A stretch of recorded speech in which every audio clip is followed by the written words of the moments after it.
इससे पहले कि वो झुकता कोई धार से दरवाजा खोले अंदर आया, निकाबपोश आदमी को महम पर झुका देखकर हसन की रगें तन गई थी। आंखों में खून उतर आया था। हसन को देखकर मीचल जल्दी से दूर हुआ। कौन हो तुम? हसन ने पिस्टल निकाली जो हर वक्त इसके और अहमद के पास होती थी। ओ, तुम हो गैंगस्टर। मीचल इसकी जानब देखकर फातेहमंदी से बोला था, पर हसन का चेहरा देखने से महरूम रहा था। इसकी बात पर हसन को गड़बड़ का एहसास हुआ था। तो क्या वो इन तक पहुंच गए थे? पर सद शुक्र के जब आया था वो इसने अंदर से आवाजें सुनी थी। इसने फौरन अपना चेहरा छुपाया। वह जैसे दरवाजे के करीब पहुंचा, अंदर से चीखने चिल्लाने की आवाजें खत्म हो गई थी।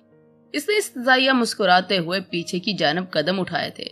हसन की नजरें बेड पर पड़ी महम पर थी, जिसकी हालत काफी नासाज लग रही थी। इसी बात का फायदा उठाकर इसने खड़ी से छलांग लगाई थी कि इसी लम्हे हसन ने फायर किया था कि आग का गोला इसके कंधे में पेवस्त हुआ और वो नीचे जा गिरा। हसन भागकर खिड़की की जानब आया था। जब मीचल को कंधे पर हाथ रखा देख भागते पाया, इसने खिड़की ही से दूसरी बार गोली चलाई जो इसकी टांग पर पेवस्त हुई थी, पर वो ढीठ बना दर्द बर्दाश्त कर भागता रहा। हसन ने एक नजर महम पर डाली और खुद भी नीचे कूद गया। इसके भागने तक मीचल गेट से बाहर निकल गया था। हसन भी इसके पीछे लपका था। मीचल रोड पर टांग घसीटकर भागने की नाकाम कोशिश कर रहा था। जब इससे कुछ फासले पर हसन था, वो इसे जिंदा पकड़ना चाहता था, जब भी इसको रोकने का बोल रहा था। इससे पहले हसन इसको गर्दन से दबोचता एक तेज रफ्तार गाड़ी मीचल के पास आकर रुकी। लम्हे में इसको अंदर खींचकर इसी स्पीड से आगे बढ़ गई थी। शिट! हसन इसको फरार होता देख लब भीज कर रह गया था। कदम वापसी की जानब उठाए थे। महम उठो यार। महा, क्यों तंग कर रही हो? देखो ठीक हो तुम, मेरे होते हुए कोई तुम्हें छू भी नहीं सकता। जिसने ये हरकत की है इससे मैंने इबरत का निशान बना दूंगा। हसन फनकारा था। इसका खून खोल उठा था कि अगर अहमद इसे अभी तक ना बताता कि वो फिर कि अभी तक नहीं आई, फिर आगे जो होता, ये सोचकर ही हसन का दिल अनहोनी के खौफ से धड़का था। हसन ने नीचे जमीन से पड़ा दुपट्टा उठाया और इसके गिर्द लपेटा था। वो महम को इस हालत में हॉस्पिटल लेकर नहीं जाना चाहता था। इसका चेहरा सूज चुका था। चेहरे पर उंगलियों के निशान थे जो अब नीले पड़ चुके थे। होंठ फटा हुआ था, लिबास बिखरा, आस्तीन भी फटी हुई थी। खींचातानी में इसके बाजू फट चुके थे। एक हाथ भी शदीद जख्मी था। इसकी हालत देखकर हसन तड़प उठा था। वो इसकी दोस्त थी, अब तो इसकी शरीक हयात भी थी। इसकी हालत हसन को तड़पा गई थी। माँ उठो यार। वो बेड पर बैठकर इसे कमर से पकड़कर खुद में भींच कर बोला था। ये सच है कि इसे महम से कोई मोहब्बत ना थी। वो इसको दोस्त मानता था, पर इस वक्त वो कोई जुनूनी लग रहा था कि अगर वो मीचल को इसको ले जाते या कुछ हो जाता तो वो क्या मुंह दिखाता। सबा बेगम तो अपनी बेटी इसको सौंप कर गई थी। बीवी थी वो इसकी, इसका ख्याल रखना इस पर फर्ज हो चुका था। बीवी लफ्ज पर ही हसन का दिल धड़का था। बेसाख्ता इसके लब इसके बालों पर रखे थे। एहतियात से अपनी बाहों में उठाकर इसे कमरे में ले आया था। हसन ने इसको बेड पर लटाया। जब इसकी शर्ट महम ने मुट्ठी में पकड़कर झटका दिया, वैसे खुद से दूर रहने से बाज रख रही थी। महम शायद इसे मीचल समझ रही थी। रिलैक्स माँ, मैं हूँ। इसको पुरस्कून करने लगा। माँ नीम व आंखें खोलती समझने की कोशिश कर रही थी, पर ज्यादा देर वो देख ना सकी। बस हसन की धुंधली सी शक्ल नजर आई कि वो पुरस्कून होती फिर से बेहोश हो चुकी थी। हसन इसको एक नजर देख इसके कमरे से फर्स्ट एड बॉक्स निकाला और फिर जल्दी से इसके पास बैठकर इसके जख्म साफ कर दवा लगा दी। अब मसला इसके कपड़ों का था कि महम को जब होश आएगा तो पता नहीं क्या सोचेगी। अभी तो वो बेहोश ही थी, फिर अपनी हालत देख पता नहीं कैसा रिएक्ट करे। हसन ने लब दांतों तले दबाए थे। फिर कुछ सोचकर इसकी वार्डरोब की जानब बढ़ा, इसका ड्रेस निकाल कर वापस आया। महम, चंदा, हसन ने पुचकारते हुए इसे होश दिलाना चाहा। हाँ जवाब दो ना यार। महा अपने गौनों में मनूसी आवाज इसकी आंखें खोली थी। हसन को खुद पर झुके पाया। बार बार कमजोरी और नकाहा से वो होश खो रही थी, पर मजबूत असाब की मालिक थी। काफी ट्रेनिंग हुई थी कि बेहोशी में भी अपने हवास बहाल रखने इसे आते थे। उठो महम। मीना क्यों परेशान कर रही हो यार? हसन मसनूई गुस्से से आंखें दिखाते हुए बोला था। महम के लबों पर भूली भटकी मुस्कुराहट बिखर गई थी। मुस्कुरा लो, गिन गिन कर बदले लूंगा मैं तुमसे, भूत नहीं कहेगी। हसन औरतों की तरह हाथ नचा नचा कर बोला।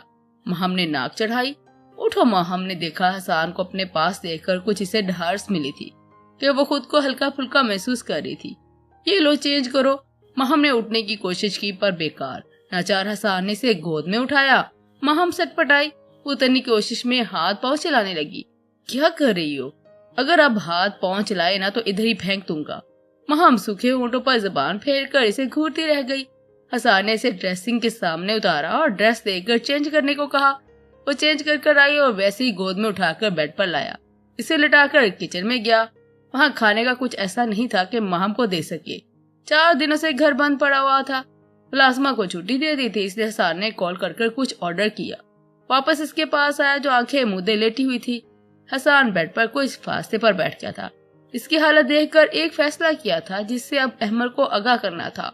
ईमान छत पर खड़ी ठंडी हवा को अपने अंदर उतार रही थी। सोचो का रुख अहमद की जानब था, जिसे सख्ती से मना किया था बाहर जाने से। ईमान को इस पर सख्त गुस्सा आ रहा था। इतने दिन हो गए वो यूनी नहीं गई। जरिश की तो शादी हो गई थी, इसे छुट्टी किए 2 हफ्ते गुजर चुके थे। पता नहीं क्या समझता खुद को। नाम का अंग्रेज नहीं, हरकतें भी वैसी ही हैं। शक्ल भी अंग्रेजों वाली है। उफ, ऐसा देखता है जैसे अभी खा जाएगा। भूरा बिल्ला मुझ पर रोब झाड़ता है। मैं क्यों डर रही हूँ इससे? सुबह जाऊंगी यूनी, इसी की वजह से अपना मुस्तकबिल नहीं खराब कर सकती। पागल आदमी। वो रीलिंग पर हाथ रखे आसमान में चमकते चांद को देखकर बोल रही थी, जैसे चांद से अहमद की शिकायत लगा रही हो। रेड कलर में वो रेडी शिफॉन का दुपट्टा लिए बालों का मैसी जूड़ा बनाए दमकते रंग के साथ चांद को तक रही थी, जब पीछे से किसी ने इसे अपने हसार में लिया था। अपने दोनों बाजू इसके गिद्ध लपेटकर पुश्त सीने से लगाए इसके शाले पर लब रखे थे। ईमान हड़बड़ाकर पलटने लगी, पर अहमद ने कोशिश नाकाम बना दी। वो जो किसी के हिसार में खुद को पाकर मचल उठी थी। मखसूस खुशबू नाक के नथनों से टकराई तो पुरस्कून हुई। काफी शिकायत जमा कर रखी है मेरी काली बिल्ली ने, अहमद सरगोशी में गंभीर आवाज में बोला, साथ इसकी कान की लो को लबों से छुआ था। ईमान धड़कते दिल के साथ इसके हिसार में खड़ी अपनी धड़कनों को तेज होता महसूस कर रही थी। नहीं तो अच्छा, तो अभी क्या कह रही थी कि शक्ल से अंग्रेज हूँ, देखता ऐसा हूँ कि खा जाऊंगा, रोब झाड़ता हूँ, पागल आदमी भी हूँ और मेरी मौलानी सही क्यों डर रही है अपने मजाजी खुदा से? ऐसा क्या? अहमद उसको मजीद खुद में भीजते लब इसके कान पर रखे सरगोशी में बाज पुरस करता इसकी जान लेने पर तुला था, जबकि इसकी कुर्बत पर ईमान सुर्ख होती अपने गिद्ध लिपटे इसके हाथ हटाने की कोशिश में लगी थी। जवाब दो मौलानी, और ये गुस्ताखी कर अपने सर मुसीबत लोगी। वो इसकी मज़ाहमत पर वान करते बोला। ईमान सांस रोके खड़ी थी जब अहमद ने इसके हाथों में अपने हाथों की उंगलियां फंसाई थी। मैंने कब कहा? अभी कोई बड़े ही निभाग से मुझ में बुराइयां निकाल रही थी। कौन? अहमद ने खामोशी से इसके सर को देखा, बाल जोड़े से आजाद करवाकर इनमें चेहरा छुपाया। ईमान की इस कुर्बत पर जान निकल रही थी। वो बेहिस बने से मजीद खुद में भीजे जा रहा था, जैसे वो ईमान को खुद में जज़ब कर लेना चाहता हो। इसे खबर न हुई जब ईमान इसके दिलो दिमाग पर सवार हो चुकी थी। वो जो कल तक महज बदला लेने के दर पर था, इस सब भूल गया था। इसके मुताबिक इस पर मौलानी ने कोई दम किया था, या वो जादूगरनी थी जिसको प्रिंस शहर में जकड़ चुकी थी।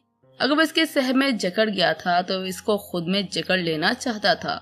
आखिर बदला तो लेना था, वो भी अहमद दुरानी था।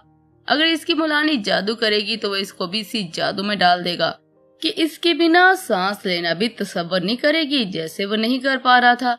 साईं शराफत से बोलो जरा, क्या क्या बुराई देखी है मुझ में? अहमद भारी बोझल आवाज में रोबत हमक से कह रहा था कि ईमान जैसे कुछ कहेगी तो वो वैसी सजा देगा, पर इस बार तरीका मुख्तलिफ होगा। आप में क्या बुराई है? ईमान इंजान बनती हलकदार करते बोली। बोलो। इसके बालों की खुशबू को खुद में समाता फक्त इतना ही बोल पाया था, वही जो आपने सुनी है। ईमान मुस्कुराहट दबाती मन बनाई थी। अच्छा, तो मुझसे चालाकी? इसके लहजे में छुपी शरारत पर अहमद ने इसके बालों को मुट्ठी में लिए सर पीछे किया था। उफ, क्या कर रहे जंगली बिल्ले, छोड़ो मेरे बाल। ईमान तकलीफ से बोली थी। और क्या क्या मेरी शान में बोलती हो? इसके बालों पर गिरफ्त हटाकर इसका रुख अपनी जानब करके इसको अपनी तरफ घुमाया और दोनों हाथ इसकी कमर पर बांध कर अपने करीब तर किया। ईमान खुले बालों में आंखों में गुस्सा लिए खूनखार शेरनी बनी। अहमद के दिल की दुनिया अथल पथल कर गई थी। दोनों एक दूसरे की आंखों में मीरा पलके झपकाए देख रहे थे। एक में गुस्सा था तो दूसरे की आंखों में मोहब्बत का खमार था। ईमान ज्यादातर देख ना पाई और नजरें झुका गई थी। अहमद ने इसकी ठोड़ी को 2 उंगलियों से ऊपर किया और ईमान की नजरें हनूज झुकी हुई थी। احمد اس کی شکایتوں پر مسکراہٹ دبائے بولا تھا، سائیں تم پر میرا حق ہے جو روب جماتا ہوں، اور یہ اختیار میں تمہیں بھی نہیں دیتا کہ میرے حق پر حق جماؤ۔ انگریز ہوں جیسا بھی ہوں، اپنی مولانی کا ہوں۔ اور جذبے کے عالم میں پیشانی اس کی پیشانی سے ٹکرائے سرگوشی میں بولا تھا، مولانی میں نے کبھی کسی کو نظر بھر کر نہیں دیکھا، جس پر میرا حق ہے جو میری ہے، ان کو دیکھنے چھونے سے مجھے کوئی روک نہیں سکتا۔ تم بھی نہیں، تمہیں دیکھتا ہوں تو تمہیں لگتا ہے کھا جاؤں کہ میں واقع تمہیں کھانے کا ارادہ رکھتا ہوں۔ اسے زومے نے بھاری گمبھیر آواز میں بول کر اسے مزید قریب کیا تھا، اس کی ٹھوڑی پر لب رکھ دیے تھے۔ ایمان اس کی حرکت پر آنکھیں پھیلائے ایک جگہ سٹیل ہو گئی تھی۔ احمد کی سرگوشی، اس کا لمس، اس کی سرگوشی میں چھپی جنونیت ایمان کو مزاحمت کہاں کرنے دے رہی تھی۔ اس پر تو انکشاف ہو رہے تھے، اور یہ انکشاف اس کے لیے حیرت کا باعث تھے۔ تمہیں مجھ سے ڈرنا چاہیے حجابن، کیونکہ میں واقعی پاگل ہوں صرف تمہارے لیے۔ اس کی ہر شکایت، ہر سوال پر جواب دے رہا تھا۔ ایمان سنسی اس کے حصار میں کھڑی تھی۔ جب احمد اس کی گردن پر جھکا اپنے دہتے لب رکھے، اس کی بچی کچی ہمت بھی ہوا ہو گئی تھی۔ جب ایمان لڑکھڑائی اور سٹک تھامنا چاہی، احمد نے اس کے ہاتھ میں سٹک چھین کر دور پھینکی کہ وہ 2 ٹکڑوں میں تقسیم ہو گئی۔ ایمان نے حیرانگی سے دیکھا۔ میرے ساتھ ہوتے ہوئے تمہیں کسی سہارے کی ضرورت نہیں ہے مولانی۔ میں ہرگز برداشت نہیں کروں گا کہ میری موجودگی میں تمہیں کسی کا سہارا لینا پڑے، چاہے وہ کوئی بے جان چیز ہی کیوں نہ ہو۔ میرے بازو میں اتنی طاقت ہے کہ میں تمہیں ساری زندگی سہارا دے سکتا ہوں، اور یقین مانو اس میں مجھے کوئی آر نہیں ہے۔ یہ توانا بازو کس کے لیے ہے؟ صرف اور صرف میری مولانی کے لیے کہ ان میں تم سما جاؤ، اور میں تمہیں اپنے ساتھ خود کو سہارا دیے ساتھ لیے آگے بڑھوں۔ احمد اس کو بازو سے تھام کر غصے اور شدت سے بول رہا تھا کہ کیسے اس کی مولانی نے اسی سٹک کو ہاتھ لگایا، جبکہ ایمان پر تو حیرتوں کے پہاڑ ٹوٹ رہے تھے۔ وہ جو کل تک اسے نخوت سے دیکھتا تھا، پر اس پر تانے کستا تھا، آج کس قدر شدت سے اپنی موجودگی کا احساس دلایا تھا کہ وہ کبھی سٹک کو نہ تھامے جب تک وہ اس کے پاس رہے۔ اس کی حیرت بھری نگاہوں میں دیکھ کر احمد اس کا سوال سمجھ چکا تھا۔ جب اسے اپنے بازو میں اٹھایا تھا، کیا کرے نیچے اتارو۔ اس کے اٹھانے پر وہ ہوش میں آئی تھی۔ وہ اس کی سنے بغیر جھولے کی جانب بڑھا تھا، جہاں صرف ایک بیٹھنے کی جگہ تھی۔ سمیر نے ایمان کے لیے اسپیشل ایک شیپ کا جھولا بنوایا ہوا تھا۔ ایمان اکثر یہاں بیٹھ کر اپنی پڑھائی کرتی تھی۔ اس کے احتجاج کو بلائے طاق رکھ کر وہ اس کو گود میں لیے اسی جھولے پر بیٹھا تھا۔ ایمان کو اپنی گود میں بٹھا کر رخ اپنی طرف کر بازو اس کی کمر میں باندھے مکمل اپنی قید میں لے لیا تھا۔ ایمان شرم سے پانی پانی ہو رہی تھی۔ احمد مسکراتی نظروں سے اس کا یہ روپ دیکھ رہا تھا۔ تمہیں تمیز نہیں ہے؟ وہ آنکھیں دکھاتی بولی تھی۔ بہت ہے، پر تمہارے معاملے میں تمیز کا کیا کام؟ احمد نے اس کی ناک پر دانتوں سے دباؤ بڑھایا تھا۔ ایمان کے درد سے سسکی نکلی تھی۔ لال ناک، لرزتے پنکھڑیوں سے لب، کپ کپاتا سراپا، کھلے بال، وہ تمام حشر سمانیوں کے ساتھ احمد کی گود میں بیٹھی اس کے جذبات بھڑکا رہی تھی۔ کیا کر رہی ہو؟ کسی نے سن لیا تو پتہ نہیں کیا سوچیں گے۔ وہ لب اس کے ناک پر رگڑتے بولا کہ اب کی بار محرم رکھ رہا ہو۔ ایمان دھڑکنوں کو شمار کرتی دونوں ہاتھ اس کے سینے پر رکھ کر بامشکل فاصلہ قائم کر رہی تھی۔ اس کی بات پر ایمان چھٹپٹائی تھی۔ چھوڑو مجھے، ناممکن، احمد ازلی بے نیازی سے بولا۔ میں چیخ پڑوں گی، مجھے خاموش کروانا آتا ہے۔ اس کے لبوں کو فوکس لیے بولا تھا۔ چاہتے کیا ہو آخر؟ وہ جھنجھلاہٹ میں بولی تھی۔ تمہیں، تمہاری سانسوں کو، تمہاری روح کو، تم کو چاہتا ہوں۔ احمد نے اس کے ہاتھ اپنے سینے سے ہٹا کر اپنی گردن میں ڈالے تھے۔ ایمان کی کمر پر دباؤ بڑھا کر اپنے ساتھ لگایا تھا۔ وہ اس کے دل کی دھک دھک سن رہا تھا۔ دونوں کا دل ایک ہی لے پر دھڑک رہا تھا۔ دوگی؟ اس کی شانے پر چہرہ ٹکائے پوچھا تھا۔ نہیں، ایمان تیز ہوتی سانسوں کے درمیان بولی تھی۔ کیوں نہیں مولانی؟ اب تو میرا حق ہے۔ وہ اس کی بات پر برا منائے بغیر جذبوں سے چور آواز میں بولا تھا۔ کون سا حق؟ ایمان بے دہانی میں بولی۔ اس کی بات پر احمد نے سر اٹھا کر مخمور نگاہوں سے اسے دیکھا تھا۔ اس کی بولتی نظروں کا مطلب سمجھ کر ایمان سٹ پٹائی تھی اور سنہری آنکھیں اوپر پلکوں کی جھلمل کرتی یہاں وہاں دیکھتی، بال کان کے پیچھے اڑی سے تھے۔ ایسا کرتے ہوئے وہ اتنی پیاری لگی تھی کہ احمد وار فتگی سے اپنی گود میں بیٹھی اپنی بیوی اپنی سانسوں کی روانگی کے ثبوت کو دیکھا تھا۔ اس کی نظر و لمس کی حدت سے اب ایمان پزل سی ہو رہی تھی۔ جب وہ ضبط کی ساری حدیں پار کرتا، ایک ہاتھ اس کی کمر میں مضبوطی سے ڈالے، دوسرا اس کے بالوں میں الجھائے، اس کے گلابی پنکھڑیوں جیسے لبوں پر جھکا تھا۔ ایمان آنکھیں پھیلائے اس کے دہتے لب کے لمس کو محسوس کر رہی تھی۔ احمر کی پکڑ میں اتنی شدت تھی کہ ایمان کی آنکھیں نم ہو گئی تھی۔ اس کی دھڑکن حد درجہ بڑھ چکی تھی۔ وہ اس کو خود سے دور کرنے کی جدوجہد میں لگی تھی۔ احمر اس کی ساری مزاحمتیں بیکار کر کر اس پر جھکا اپنی پیاس بجھا رہا تھا۔ وہ جیسے مزاحمت کرتی اس کی پکڑ میں اور شدت آتی۔ تھک ہار کر ایمان خود کو اس کے رحم و کرم پر چھوڑ کر مزاحمت ترک کر گئی تھی۔ اس کو نڈھال دیکھ کر احمد نے آزادی بخشی تھی۔ ایمان کی سانسیں پھولی ہوئی تھی جب احمد نے اس کا سر اپنے شانے پر ٹکایا تھا اور اس کی پشت سلہانے لگا تھا۔ ریلیکس مولانی، اس سے بھی زیادہ کا حق رکھتا ہوں۔ اس کے بالوں میں چہرہ چھپائے بولا تھا۔ پاؤں سے جھولے کو ہلایا جسے جھولا ہلا اور وہ دونوں جھولا جھولنے لگے۔ ایمان اس کی گرد میں چہرہ چھپائے بیٹھی تھی۔ کالی بلی اب کیوں بھیگی بلی بن گئی ہے؟ اپنی گردن پر اس کے نرم گرم سانسوں کو محسوس کرتا نچلا لب دبائے بولا تھا۔ ایمان نے غصے میں مکہ اس کے سینے پر مارا، خود ہی سیکھ کرتی اپنا ہاتھ دیکھنے لگی۔ احمد گہرا مسکرایا تھا۔ کچھ دیر یوں ہی خاموشی میں سرکے ایمان خاموشی سے اس کی دھڑکنوں کو سن رہی تھی۔ وہ اس کی موجودگی کو محسوس کر رہا تھا۔ مرشد سائیں، کافی دیر کے بعد احمد کی بھاری سرگوشی گونجی تھی۔ ایمان نے سر اٹھا کر اسے دیکھا، پر نظریں لبوں پر دل کا پیغام سمجھ کر واپس پلٹ گئی تھی۔ جب احمد نے اس کی آنکھوں میں جھانکا، میری اجازت کے بغیر گھر سے کیوں نکلی تھی؟ ایمان ہراسا ہو کر اس کی آنکھوں میں دیکھ گئی، جہاں بات کے خلاف جانے کی سرخی چھانے لگی تھی۔ ایمان زارا نے حلق تر کیا تھا۔ وہ زرش لے گئی تھی۔ ایمان من منائی تھی، نظریں جھکا لی تھی جیسے اپنے جرم کا اعتراف کیا ہو۔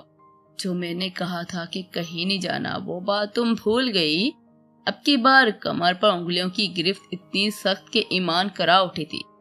سب جا رہے تھے، میں گھر اکیلی رہتی تو سجل بھابی ساتھ لے گئی۔ احمد کے ماتھے پر تیوری دیکھ کر وہ اس انجان شخص کا نہ بتا پائی کہ احمد کے غصے سے وہ اچھی طرح واقف ہو گئی تھی۔ وہ ڈبڈبائی آنکھوں سے بولی، کمر پر اس کی پکڑ سخت تر ہو رہی تھی۔ تم مجھ سے اجازت لی؟ وہ ہنکار بھرتے بولا۔ ایمان سر جھکا گئی۔ مولانی، اس بار تمہیں معاف کر رہا ہوں کہ تم اپنی دوست یعنی کہ میری بھابھی کے ساتھ گئی تھی، پر اگلی بار جانے سے پہلے میری اجازت درکار ہو گئی۔ وہ اس کے چہرے کو نظروں میں بسائے حکم دے رہا تھا۔ ایمان نے بس ایک نظر اسے دیکھا اور پھر اٹھنے لگی۔ ہلو مت، میں نے ابھی جانے کی اجازت نہیں دی۔ اس کے بعد مٹھی میں جکڑ کر سرد آواز میں بولا تھا کہ ایمان کے اٹھنے والی حرکت اسے سخت ناگوار گزری تھی۔ اسی بات پر ایمان لب بھیج کر رہ گئی تھی۔ وہ اس بھپرے شیر کو مزید کوئی موقع نہیں دینا چاہتی تھی کہ ابھی کوئی ایسی بات اس کی جان پر بناتی۔ کل یونیورسٹی چلی جانا، پر جیسے لیکچر فری ہوگا مجھے میسج کرنا، میں ایک پل بھی تمہیں اکیلے یا کسی کے ساتھ نہیں دیکھ سکتا۔ پر سب کیا سوچیں گے؟ ایمان کی سانسیں تھمنے لگی کہ پوری یونیورسٹی کے سامنے تھپڑ مارا تھا، پھر اسی کے پاس جانا، سب نہ جانے اس کے بارے میں کیا سوچیں گے۔ یہ سوچ آتے ایمان کے آنسو بہ نکلے تھے۔ احمد باغور اس کو دیکھتا ہے، اس کی سوچ پڑ چکا تھا۔ سب کو گولی مارو، تمہیں اپنے شوہر کا حکم ماننا چاہیے، نہ کہ لوگوں کی پرواہ۔ وہ نچلی آواز میں گرایا تھا۔ ایمان ڈر کر آنکھیں میچ گئی تھی۔ احمد کو اپنی غلطی کا احساس ہوا تھا۔ لب آپس میں پیوست کر گیا تھا کہ اب تو وہ ایک پل بھی نہیں رہ سکتا، اسی لیے اسے بول رہا تھا، پر وہ اس کی بات، اس کے جذبات سمجھ نہیں رہی تھی۔ ایک سرد سانس فضا کے سپرد کی۔ سونا ہے؟ کچھ دیر بعد خود کو ریلیکس کرتے اس کا گال سلہاتے پوچھا۔ ایمان جو کب سے اس کے جانے کا انتظار کر رہی تھی، اس کو یوں دیو کی طرح اپنی قید میں لیے تھا، اس کے پوچھنے پر جھٹ سے سر ہلایا تھا۔ احمد اس کی حالت سمجھ کر مسکراہٹ دبا گیا تھا۔ خود پیچھے سرک کر ایمان کو ہنوز گود میں بٹھائے اس کا سر اپنے سینے سے لگایا تھا۔ چلو سو جاؤ اب۔ وہ جو اسی خیال میں تھی کہ اسے اتارے گا اور سونے کا کہہ کر چلا جائے گا، پر اس کے الٹا ہوا۔ مجھے یہاں نہیں سونا۔ کیوں نہیں سونا سائیں؟ ادھر ہی خاموشی سے سوتی بنو، نہیں تو۔ اس کی بات ادھوری چھوڑنے کے مطلب کو سمجھتی سرخ ہوتی اس کے سر پر سر ٹکا کر آنکھیں موند کی۔ بھورا بلا۔